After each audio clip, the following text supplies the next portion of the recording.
வணக்கம். உங்க கெமிஸ்ட்ரி லேப்ல இதை எப்பவாவது யோசிச்சிருக்கீங்களா? ஒரு டெஸ்ட் டியூப்ல ஆசிடிஃபைடு பொட்டாசியம் டைக்ரோமேட் சொல்யூஷன் எடுத்துக்கோங்க. அது ஆரஞ்சு கலர்ல இருக்கும். ஆமா.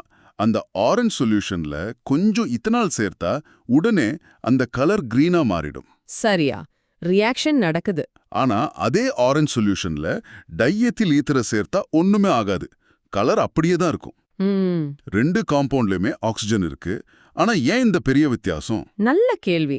இன்னைக்கு நம்ம ஆழமா பார்க்க போற விஷயம் இந்த கேள்விக்கு பதில் சொல்லும். இது உங்க கெமிஸ்ட்ரி டெக்ஸ்ட் புக்ல யூனிட் 7 ஆல்கஹால்ஸ், ஃபீனோல்ஸ் அண்ட் ஈத்தர்ஸ்ல இருந்து ஸ்ட்ரக்சர்ஸ் ஆஃப் ஃபங்க்ஷனல் குரூப்ஸ். இப்போ நீங்க கேட்ட கேள்வி அது வெறும் ஒரு எக்ஸாம் கேள்வி இல்ல. ஒரு காம்பவுண்டோட ஸ்ட்ரக்சரை புரிஞ்சுக்கிட்டா அதனோட ரியாக்ஷனை நம்மளாலே ப்ரெடிக்ட் பண்ண முடியும். அதை மனப்பாடம் பண்ண தேவையே இல்லை. ஃபங்க்ஷனல் குரூப்போட ஸ்ட்ரக்சர் தான் அதனோட கெமிக்கல் பர்சனாலிட்டியை தீர்மானிக்குது. Chemical personality, okay. பாருங்க, ஆல்கஹால்ல இருக்கிற OH குரூப், ஃபினால்ல இருக்கிற OH குரூப், ஈத்தர்ல இருக்கிற O ஆட்டம். இதெல்லாம் பார்க்க ஒரே மாதிரி தெரியலாம், ஆனா அது கூட என்ன அட்டாச் ஆயிருக்குங்கிறத பொறுத்து மாறுமா? எக்ஸாக்ட்லி. அது எந்த பாண்டிங் என்வாயன்மெண்ட்ல இருக்கோ அதை பொறுத்து அதனோட ரியாக்ஷன்ஸே தலைகீழ மாறிடும். ஒரு நிமிஷம், பாண்டிங் என்வாயன்மெண்ட்னா நீங்க என்ன சொல்றீங்க? அது பக்கத்துல என்ன இருக்குங்கிறது மட்டுமா, இல்ல அதனோட 3D ஷேப், அந்த ஹைபிரிடைசேஷன் மாதிரி கான்செப்ட்ஸ் எல்லாம் வருமா? கரெக்ட், நீங்க சரியா தான் யோசிக்கிறீங்க. அதுதான் இந்த டாபிக்கோட திருவக்கோள். இந்த ஃபங்க்ஷனல் குரூப்ஸை லெகோ பிரிக்ஸ் மாதிரி கற்பனை பண்ணிக்கோங்க. லெகோ பிரிக்ஸ், சரி. நம்ம கிட்ட ஒரே மாதிரி இருக்கிற ஒரு OH பிரிக் இருக்குன்னு வச்சுக்குவோம். அந்த பிரிக்க ஒரு சேச்சுரேட்டட் கார்பன் மேல பொறுத்துனா, சேச்சுரேட்டட் கார்பன்னா எல்லாமே சிங்கிள் பாண்ட்ஸ் இருக்கிற கார்பன், சரியா? ஆமா, அப்படி பொறுத்துனா அது ஒரு ஆல்கஹால் பிரிக் மாதிரி நடந்துக்கும். ரொம்ப ரியாக்டிவா, போலாரா இருக்கும். Okay, simple connection. ஆனா அதே ஒரு OH பிரிக்க ஒரு பென்சீன் ரிங்கோட பொறுத்துனா அது எலக்ட்ரான்ஸ் ஓடிக்கிட்டே இருக்கிற ஒரு சிஸ்டம். அப்போ அது ஒரு ஃபினாலிக் பிரிக் மாதிரி நடந்துக்கும். அசிடிக்கா மாறிடும். ஓ, அதே பிரிக்கு தான், ஆனா குணமே மாறுதா? ஆமா. இப்போ இன்னொன்னு, 2 கார்பன் ஆட்டம்ஸ்க்கு நடுவுல ஒரு ஆக்சிஜன் ஆட்டம் பால மாதிரி பொறுத்துனா அது ஒரு ஈத்தர் பிரிக் மாதிரி நடந்துக்கும்.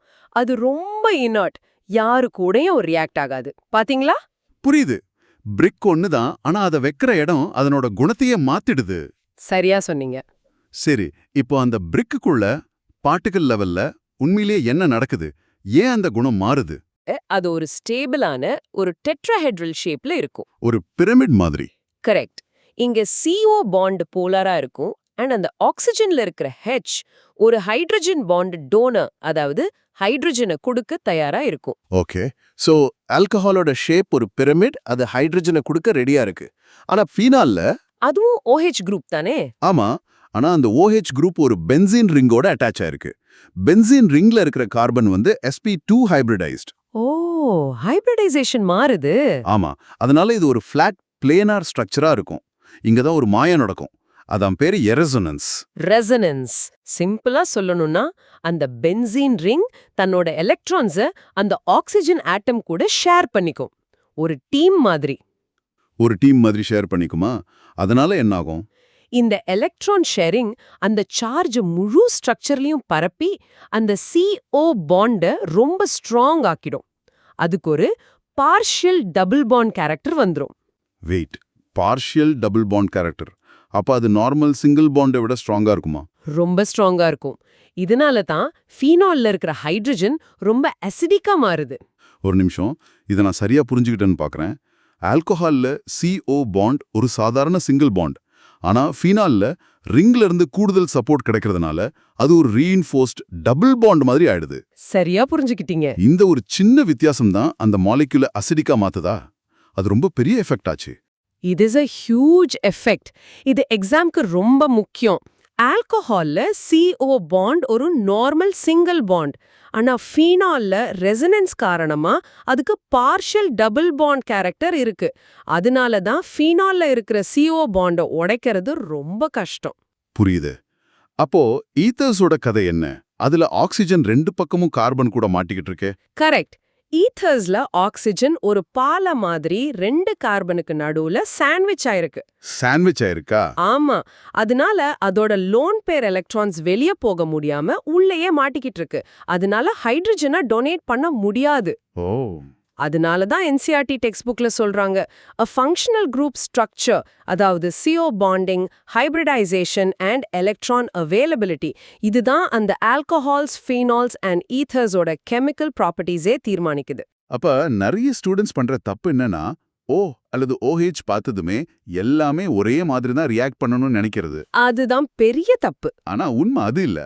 அந்த ஆக்சிஜன் எந்த கார்பன் கூட அட்டாச் ஆயிருக்கு, அதோட பாண்டிங் பேட்டர்ன் என்னன்றது தான் எல்லாத்தையுமே டிசைட் பண்ணுது. Precisely. That is the biggest misunderstanding. அத புரிஞ்சுக்கிட்டா இந்த டாபிக்கே புரிஞ்சுக்கிட்ட மாதிரி. இந்த வித்தியாசங்களை நல்லா மனசுல வச்சுக்க ஒரு அனாலஜி யூஸ் பண்ணலாமா? எனக்கு இப்படி தோணுது. ஃபங்க்ஷனல் குரூப்ஸை ஒரு ஆத்து மலை கட்டுற பாலங்கள் மாதிரி யோசிக்கலாம்ல. Super idea. சொல்லுங்க. ஆல்கஹால் ஒரு சாதாரண நிலத்துல இருக்கிற ஒரு மரப்பழம் மாதிரி. யார் வேண்டாலும் யூஸ் பண்ணலாம். அதை டேமேஜ் பண்றதும் கொஞ்சம் ஈஸி. அதனால ரியாக்டிவா இருக்கு. சரியா? Fantastic analogy. அப்போ ஃபீனால்? ஃபீனால் ஒரு பெரிய கோட்டையோட பென்சீன் ரிங்கோட ஒரு பகுதியா இருக்கிற அந்த டிராபிரிட்ஜ் மாதிரி. கோட்டையோட சேவுறுகள், அதாவது நீங்க சொன்ன அந்த ரெசனன்ஸ், அந்த பாலத்துக்கு கூடுதல் பலம் கொடுக்குது. அதனால அது ரொம்ப வலிமையா இருக்கும். கரெக்ட். அப்போ ஈத்தர், அதை எப்படி இந்த அனாலஜில பொறுத்துறது? ஈத்தர் ரெண்டு பெரிய செவுறுகளுக்கு நடுவுல மாட்டிக்கிட்டு இருக்கிற ஒரு பாலம், இல்லனா ரெண்டு மலையடுக்குல கட்டி வச்ச ஒரு சுரங்கப்பாதை. சரியா சொன்னீங்க. அதோட இணைப்பு முனைகள் உள்ள ஆழமா இருக்கு. அதை வெளியில இருந்து தொந்தரவு பண்றது ரொம்ப கஷ்டம். அதனால தான் அது ப்ரொடெக்டட் அண்ட் அன்ரியாக்டிவ். இந்த பால அனாலஜி கான்செப்டை நல்ல மனசுல பதிய வைக்குது. ஆனா இந்த கான்செப்டே முதல்ல ஏன் உருவானுச்சு? ஒரு OH குரூப் ஏன் சில நேரம் நியூட்ரலா, சில நேரம் அசிடிக்கா இருக்குங்கிற கேள்விக்கு பதில் சொல்லதானே? எக்ஸாக்ட்லி. ஸ்ட்ரக்சரை புரிஞ்சுக்காம நம்ம ரியாக்ஷன்ஸை கணிக்கவே முடியாது. இந்த மாதிரி கேள்விகளுக்கு பதில் சொல்லதான் ஸ்ட்ரக்சர் டிக்டேட்ஸ் ஃபங்க்ஷன் அப்படிங்கிற இந்த ஆழமான கருத்து உருவானுச்சு. வாவ். ஓகே, இப்போ இந்த 3 வித்தியாசமான பாலங்களையும் என் மனசுல ஒரு படமா பார்க்கணும். எனக்கு ஹெல்ப் பண்றீங்களா? கண்டிப்பா. Let's create a mental image. 3 காட்சிகளா யோசிச்சு பாருங்க. காட்சி 1, ஆல்கஹால். ஓகே. ஒரு டெட்ராஹெட்ரல் கார்பன். அதனோட ஒரு கையில OH குரூப் இருக்கு. ஆக்சிஜன்ல இருக்கிற லோன் பேர் எலக்ட்ரான்ஸ் வெளிய ஹைட்ரஜன் பாண்ட் பண்ண தயாரா நீட்டிக்கிட்டு இருக்கு. ஓப்பனா இருக்கு. ஆமா, ஓப்பனா இருக்கிறதுனால இதுக்கு நம்ம ஒரு லேபிள் கொடுக்கலாம். Open and reactive. என்னால அதை பார்க்க முடியுது. ஒரு ஓப்பன் ஸ்ட்ரக்சர். ஓகே. காட்சி 2, ஃபீனால். நீங்க சொன்னீங்க அது ஒரு கவசம் மாதிரி. OH குரூப் ஒட்டிக்கிட்டு இருக்கு. ரிங்ல இருந்து எலக்ட்ரான்ஸ் ஒரு ஊத நிற மேகம் மாதிரி வெளியே வந்து. மேகம் மாதிரியா? ஆமா, அந்த ஆக்சிஜனை சுத்தி ஒரு கவசம் மாதிரி ஃபார்ம் பண்ணுது. இதுதான் அந்த ரெசனன்ஸ். இதுக்கு label resonance reinforced acidic. That's a powerful image. அந்த ஊத நிற கவசம் அந்த பாண்டோட பலத்தை காட்டுது. ஃபைனலா ஈத்தர். காட்சி 3, ஈத்தர். நடுவுல ஒரு ஆக்சிஜன், 2 பக்கமும் 2 கார்பன் ஆட்டம்ஸ் அதை இறுக்கமா புடிச்சுக்கிட்டு இருக்கு. ஆக்சிஜனோட லோன் பேர் எலக்ட்ரான்ஸ் வெளியே வர முடியாம உள்ளேயே லாக் ஆயிடுச்சு. சீல்ட். கரெக்ட். இதுக்கு நம்ம வைக்கிற லேபிள் சீல்ட் அண்ட் இன்னர்ட். இந்த 3 படங்களும் அந்த 3 ஃபங்க்ஷனல் குரூப்ஸோட பர்சனாலிட்டியா அப்படியே காட்டுது. ஓகே, இப்போ எனக்கு நல்லா புரியுது. சோ இந்த அறிவை வச்சு நம்ம ஆரம்பத்துல கேட்ட அந்த லேப் கேள்விக்கு வரலாம். சொல்லுங்க. இப்போ நான் எனக்கே பதில் சொல்ல ட்ரை பண்றேன். எத்தனால ஆக்சிடைசிங் ஏஜென்ட் கூட சேர்க்கும்போது அதோட ஓப்பன் அண்ட் ரியாக்டிவ் ஸ்ட்ரக்சர், அதாவது COHல இருக்கிற அந்த பாண்ட் எளிதா உடைக்கிறதுக்கு இடம் கொடுக்குது. அதனால ரியாக்ஷன் நடக்குது. சரியா? Perfectly explained. அடுத்தது. ஆனா டைஈதரோட ஸ்ட்ரக்சர் சீல்ட் அண்ட் இனர்ட்.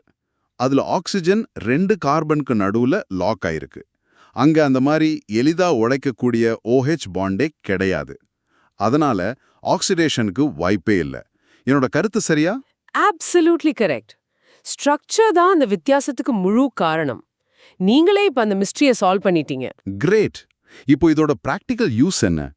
இந்த ஈத்தரோட இனர்ட் குணத்துக்கு ஏதாவது டெக்னாலஜி அப்ளிகேஷன் இருக்கா? ஓ, நிறைய இருக்கு. ஆர்கானிக் சிந்தசிஸ்ல ஈத்தர்ஸை ஒரு சிறந்த சால்வெண்டா பயன்படுத்துறாங்க. உதாரணத்துக்கு ரொம்ப முக்கியமான கிரிக்னார்ட் ரியாக்ஷன் செய்யும்போது. கிரிக்னார்ட் ரியாக்ஷன்? ஆமா. அப்போ THF, அதாவது டெட்ராஹைட்ரோஃபியூரன்ங்கிற ஒரு ஈத்தரை தான் சால்வெண்டா யூஸ் பண்ணுவாங்க. ஒரு நிமிஷம். ஈத்தர் ரொம்ப இன்னர்ட், அன்ரியாக்டிவ்னு சொன்னீங்க. அப்படி இருந்தா அது எப்படி ஒரு நல்ல சால்வெண்டா இருக்க முடியும்? ஒரு விஷயத்தை கரைக்கணும்னா சால்வெண்ட் அது கூட கொஞ்சமாவது இன்ட்ராக்ட் ஆகணும்ல? Excellent question. இங்க தான் ஒரு நியூவான்ஸ் இருக்கு. Ether chemically unreactive. அதாவது அது கிரிக்னார்ட் ரியேஜென்ட் கூட ரியாக்ட் பண்ணி அதை அழிச்சிடாது. ஓகே. ஆனா அது பிசிக்கலி இன்டராக்ட் பண்ணும். ஈத்தர் மாலிக்யூல்ல ஆக்சிஜன் இருக்கிறதுனால அது போலர். அது கிரிக்னார்ட் ரியேஜென்ட்ட சுத்தி நின்னு அதை கரைக்க மட்டும் செய்யும், ரியாக்ட் ஆகாது. அப்போ ஆல்கஹாலை சால்வெண்டா யூஸ் பண்ணா என்ன ஆகும்? நீங்களே சொல்லுங்க. ஆல்கஹால்ல அசிடிக் ஹைட்ரஜன் இருக்கு. கிரிக்னார்ட் ரியேஜென்ட் ரொம்ப ரியாக்டிவ். சோ அந்த அசிடிக் ஹைட்ரஜன் கிரிக்னார்ட் ரியேஜென்ட்டா அழிச்சிடும். ரியாக்ஷனே நடக்காது. பட் ஈத்தர் ஒரு சேஃப் பாக்ஸ் மாதிரி. சரியா? You've got it. அந்த அன்ரியாக்டிவ் ஸ்ட்ரக்சர் தான் அதைய ஒரு சிறந்த சால்வெண்டா மாத்துது. ஓகே. இன்னொன்னு தோணுது. ஈத்தர்ஸ்லயும் ஆக்சிஜன் இருக்கு, ஆல்கஹால்லயும் ஆக்சிஜன் இருக்கு. அப்போ ரெண்டுமே தண்ணியில நல்லா கரையும் நம்ம நினைக்கலாம், கரெக்டா? ரெண்டுமே ஹைட்ரஜன் பாண்ட் பண்ணும்ல? A very common assumption. நீங்க நினைக்கிறது சரிதான். பட் ஆக்சுவலி ஈத்தர்ஸ் தண்ணியில ஓரளவுக்கு தான் கரையும். ஆல்கஹால் மாதிரி நல்லா கரையாது. அதுல என்ன வித்தியாசம்? ரெண்டுத்துலயும் ஆக்சிஜன் இருக்கே. மிக முக்கியமான வித்தியாசம். ஹைட்ரஜன் பாண்டை டொனேட் பண்ணணும்னா ஒரு ஹைட்ரஜன் ஆட்டம் ஆக்சிஜன் மாதிரி ஒரு எலக்ட்ரோநெகட்டிவ் ஆட்டம் கூட நேரடியா இணைஞ்சிருக்கணும். ஓகே. ஆல்கஹால்ல COH H நேரடியா O கூட அட்டாச் ஆயிருக்கு. அதனால அது ஹைட்ரஜன் பாண்டை டொனேட்டும் பண்ணும், எக்ஸப்டும் பண்ணும். ஆனா ஈத்தர்ல ஆக்சிஜன் கூட ஹைட்ரஜன் நேரடியா அட்டாச் ஆகல. அதனால அதால ஹைட்ரஜன் பாண்டை டொனேட் பண்ண முடியாது. ஆனா அதனோட ஆக்சிஜன் லோன் பேர்ஸ் வச்சு ஒரு ஹைட்ரஜன் பாண்டை அக்செப்ட் பண்ண முடியும். ஆஹா. சோ அது டொனேட் பண்ண முடியாது, ஆனா அக்செப்ட் பண்ணும். ஆமா. இந்த சின்ன ஸ்ட்ரக்சரல் டிஃபரன்ஸ் தான் சால்யூபிலிட்டியை தீர்மானிக்குது. இந்த ஆழமான விஷயங்களை கேட்க தான் ஸ்ட்ரக்சர் எவ்வளோ முக்கியம்னு புரியுது. ஃபீனாலோட அசிடிட்டிக்கு என்ன காரணம் நம்ம பேசணும், அது இன்னும் கொஞ்சம் தெளிவா சொல்லுங்க, எக்ஸாம்க்கு ஹெல்ப்பா இருக்கும். கண்டிப்பா. இது எக்ஸாம்ல அடிக்கடி கேக்குற கேள்வி. கிளாரிட்டி. ஃபீனால்ஸ் அசிடிக்கா இருக்கிறதுக்கு காரணம் அது ஒரு H+ அயானை கொடுத்ததுக்கு அப்புறம் உருவாகிற ஃபீனாக்சைடு ஆனயான் ரெசோனன்ஸ்னால ரொம்ப நல்லா ஸ்டேபிளைஸ் ஆகிறது தான். அந்த நெகட்டிவ் சார்ஜ்.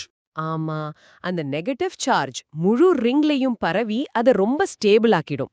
ஆனா ஆல்கஹால் H+ கொடுத்தா அப்படி ஒரு ஸ்டேபிளைசேஷனே கிடையாது. இதுதான் காரணம். Super clarity. அப்போ ஈத்தரோட அந்த COC பாண்ட் ஆங்கிள் அது ஸ்ட்ரெயிட்டா இருக்குமா இல்ல வளைஞ்சிருக்குமா? இன்னொரு நல்ல கேள்வி. Clarity line 5. ஈத்தர்ல இருக்கிற COC பாண்ட் ஆங்கிள் நேர்கோட இல்ல. அது அப்ராக்சிமேட்டா 110 டிகிரி. தண்ணி மாதிரியா? ஆல்மோஸ்ட். பன்னியோட HOH பாண்ட் ஆங்கிள் 104.5 டிகிரி பக்கத்துல வரும். காரணம் ஈத்தர்ல இருக்கிற ஆக்சிஜனும் sp3 ஹைபிரிடைஸ்ட் தான். அதனால ஒரு பெண்ட் ஷேப் இருக்கும்.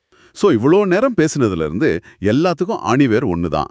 நம்ம அது ஒரு ஃபைனல் கிளாரிட்டி லைனை சொல்லணும்னா எப்படி சொல்லலாம்? Clarity line 5. சுருக்கமா சொன்னா ஹைபிரிடைசேஷன், அரோமேட்டிசிட்டி மற்றும் லோன் பேர் அவைலபிலிட்டி, இந்த 3 ஸ்ட்ரக்சரல் டிஃபரன்சஸ் தான் ஆல்கஹால், ஃபீனால் மற்றும் ஈத்தரோட வித்தியாசமான ரியாக்டிவிட்டிக்கு முழு காரணம். Structure dictates function. பெர்ஃபெக்ட். இந்த ஒரு வரிய நினைவு வச்சா போதும். ரொம்ப நல்லா புரிஞ்சுது. ஒரு சின்ன ரீகேப் பண்ணிடலாம். நம்ம பார்த்த முக்கிய கருத்து, ஒரு ஃபங்க்ஷனல் குரூப்போட ஸ்ட்ரக்சர் தான் அதனோட கெமிக்கல் பர்சனாலிட்டியை தீர்மானிக்குது. Yes, the bonding environment is everything. அந்த பாலத்தோட அனாலஜி மரப்பாலம், கட்டைப்பாலம், சுரங்கப்பாலம் நல்லா மனசுல வச்சுக்கோங்க. ஆமா. பின்ன கிரிக்னார்ட் ரியாக்ஷன்ல ஈத்தர் ஏன் ஒரு நல்ல சால்வெண்டா இருக்குன்னு பார்த்தோம். அதனோட சீல்ட் ஸ்ட்ரக்சர் தான் காரணம். கரெக்ட். ஃபீனால் ஏன் அசிடிக்கா இருக்குன்னா அதனோட பீனாக்சைடு ஆனியான் ரெசனன்ஸ்னால ஸ்டேபிளைஸ் ஆகுறது தான் காரணம். Perfect. If you remember these points, you have mastered the core concept. Fantastic. நம்ம முடிக்கிறதுக்கு முன்னாடி உங்களுக்கு யோசிக்க ஒரு விஷயம். சொல்லுங்க. பைண்ட் ஆகணும். சரி. இந்த மாதிரி ஒரு ஸ்பெசிஃபிக் ஜாபை செய்ய நீங்க அந்த மருந்தோட ஸ்ட்ரக்சர்ல ஒரு ஆல்கஹால் குரூப்பை சேர்ப்பீங்களா, ஃபீனால் குரூப்பை சேர்ப்பீங்களா, இல்ல ஒரு ஈத்தர் குரூப்பை சேர்ப்பீங்களா? ஏன்? இதை பத்தி யோசிச்சு பாருங்க. ஸ்ட்ரக்சரை மாத்துறது மூலமா நம்ம ப்ராப்பர்ட்டிஸை எப்படி கண்ட்ரோல் பண்ணலாம் என்பதை பற்றி இது உங்களுக்கு ஒரு ஆழமான புரிதலை கொடுக்கும்.